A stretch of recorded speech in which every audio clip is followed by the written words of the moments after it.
Often you find that when somebody goes through like a car accident, for instance, and it was a sudden passing, people say to me, did it hurt?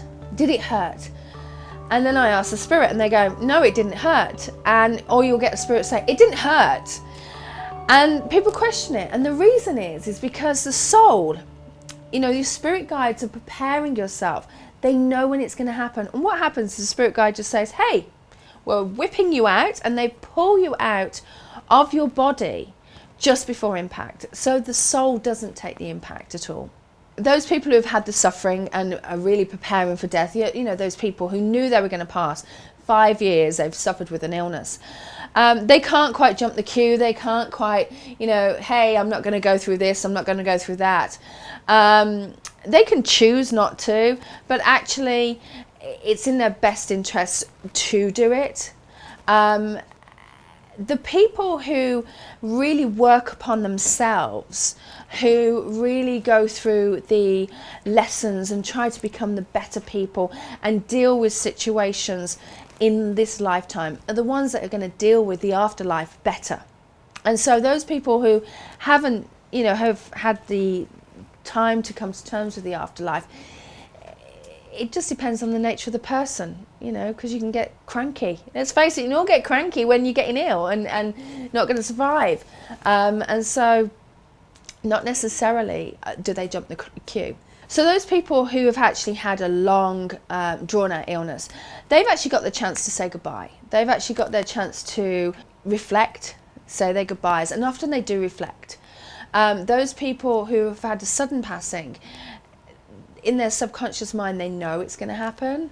They don't consciously think about it, and so they don't really get the chance to say their goodbyes. So in many respects, if you do have things that need to be healed, bridges to be, mended, all of those things, being aware of your passing can be a blessing in many respects.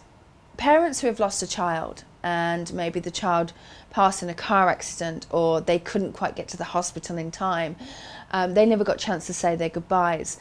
There's often a lot of guilt, and there shouldn't be guilt. And the reason is because the spirit chose their passing, and they chose it for a reason. And they chose that life path, just like the parent chose that life path not to be there. And I know some of the parents listening are going to say, but why? And it's because there's a lesson. All of this is about a lesson. It's about letting go. It's about understanding that guilt is a worthless emotion. We're in control of our own emotions. It's about understanding that we did everything that we could. Things are out of our control. And understanding that sometimes we have to just go, it was the way it was. And so there's no reason for feeling guilty, because actually that spirit is not going to want you to feel guilty. That spirit is want you to just say, hey, love me. I'm still around you. Please don't feel guilty. Please don't hold on to it. And I hear it so much. I hear that person say, hey, don't worry, I'm here. Don't feel guilty. There was nothing you could do. But it's our own ego, our own consciousness, our own physicality that says, no, but I wanted to be there, and I wanted to help, and I wanted to love, and I wanted to do this. But again, it's about learning to surrender and let go of control, because some things are out of our control. Our spirits are always return back, and they return back when we want them, often. So there's times that we'll be in the shower and, hey, Dad, are you there? And they'll come through, or they'll show themselves. It's probably the wrong time to ask for your father to come through while you're in the shower, but hey, it happens. But they also come back for big celebrations like weddings, birthdays, christenings, graduations. And they come back because they want to come back. They come back because they're still part of your soul family. They're still proud. They want to be a part of that celebration. And also, us as human, we want them there as well. So they come back because we want them, and they want to be there. And they can come back as often as they wish. We don't have to, it doesn't have to be a major celebration. We can have them every day if we want to, because they've got no element of time. Our daily life is very different from their world. And so there's no element of time. And so they can come back as often as they wish, whenever they want. There are some parents or some people, not necessarily, just specifically parents, who are constantly called upon of spirit to say, hey, can you help me? I need you, or whatever it may be. And they want them there around them. A spirit has a choice about whether or not they want to come through. And the spirit doesn't necessarily have to come through. It's a choice that they make. And when spirits decide they're not going to come through, they won't come through, no matter how much we want them. And they're like, no, hey, it's not going to serve you for your higher purpose for me to keep coming around. And so therefore a spirit won't come around if they don't feel it's necessary or good for the individual. And again, I'll just pull on a reading here that I did. Was a woman who constantly needed her husband to make a business decision, constantly. And he actually said to me, I'm not coming through again. I'm not coming through again. She calls on me every single day. I'm not coming through. I was like, okay. So I said, look, hey, he's not coming through again. And she's like, I don't believe that. She came and he never came through again. And it's because it was his choice. He said, look, I didn't want this. He'd committed suicide. He said, so I shipped out. So I don't want it now. I didn't want it then. And so I understand that. And so a spirit will come through if it's right for them. So you're never holding a spirit back. You can't, because the spirit will choose to remain here, there, or visit. It's a choice. For anyone who's never really experienced spirit firsthand, there are many signs that people can look out for. And I always do this exercise. And this is what I do, is I say, I want you to visualize the person who you want to communicate with. Whether you visualize a photograph that they look like, or something they look like in a photograph, but really visualize them. And then hold that vision, and then at that point, make it real. And then ask them for a sign, and then let that vision go, and whatever pops into your head straight away is your sign. And I've done this in many, many workshops, and people go, wow! And it could be simple things like a piece of music, a butterfly, a key ring, anything. It can be so simple. And I remember what a lady saying to me, wow, why did I get boxing gloves?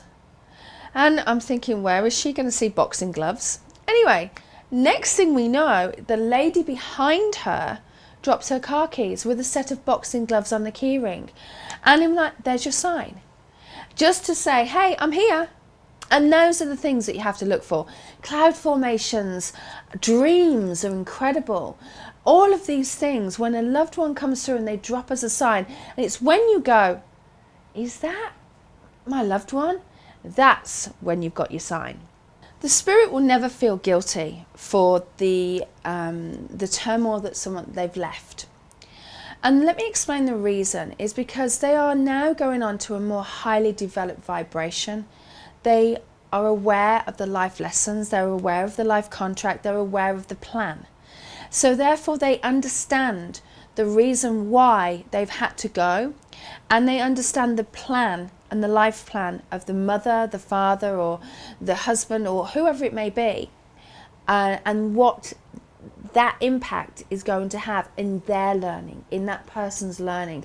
And you would be surprised at how many readings I do where people say, why did my son commit suicide, or why did my daughter take an overdose, or why did this happen? And then I explain, it's because through your pain that you're actually helping others. And they go, wow, I never thought about it like that. And people learn through people, and people see other people grieve and grow and all of these things. And actually it's through that you can really, really help other people and determine other people's healing as well. And it's incredible. People heal other people just by watching and learning and listening. The earthbound spirits that remain in what I consider the vortex, in this space, no man's land, that they haven't quite passed, they're still lurking are what I call ghosts and the hauntings. And the reason why they don't want to pass is because either there's unfinished business, it was a sudden passing, it's like, whoa, I'm not ready to go now.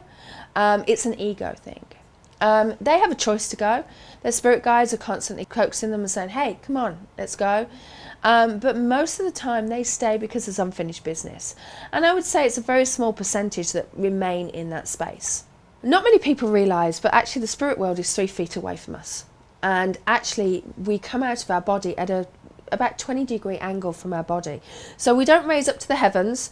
We're not in some, space. We're actually in the same universe, but a different dimension.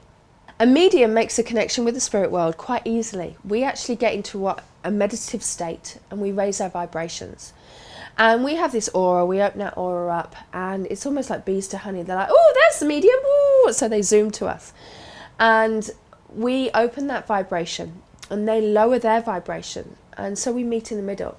And we often use our psychic senses like clairaudience, clairvoyance, clairsentience, claircognizance, where we actually use those to deliver the message to the person who's in the audience or the private reading. And we try to deliver as much evidence or information that will help heal the person that we're reading for. Everyone can understand how to connect with the spirit world and learn to do it. Learn to see the signs, but not everyone's a medium, and I must make that very clear. We're all psychic, but not every psychic is a medium. But we can all pick up on the signs that are around us. And I teach that, and I teach beginner's mediumship, which really is looking for the signs. And then of course there are those gifted people that I take further, and I start doing advanced classes. And I do a lot of this stuff online. And the reason is because a lot of people want me to teach them, but I just can't physically be in about 8 different places at once. It's just impossible. And so through the medium of technology, we can actually, I can teach them face to face, and they can learn through the courses that I put on and how I teach. And I think it's an amazing way through technology now that I can bring the world into a much smaller place. And actually so many people can learn at once. It's just incredible. The most common thing that a spirit wants to tell us is basically, hey, I'm okay. I love you. And it's okay to move on. And spirit know this because those are the hardest things that we as humans struggle with. We want to know that they're still around us, that it's okay to move on, and that they love us. And actually, we miss them. And I get a lot of times where I say, do you have any questions? And they say, no, I just need them to know I love them. Can you tell them that? And I say, you don't need me. You've just said that. So all people need to do is say, hey, I love you, or say what they need to say, because trust me, the spirit will hear.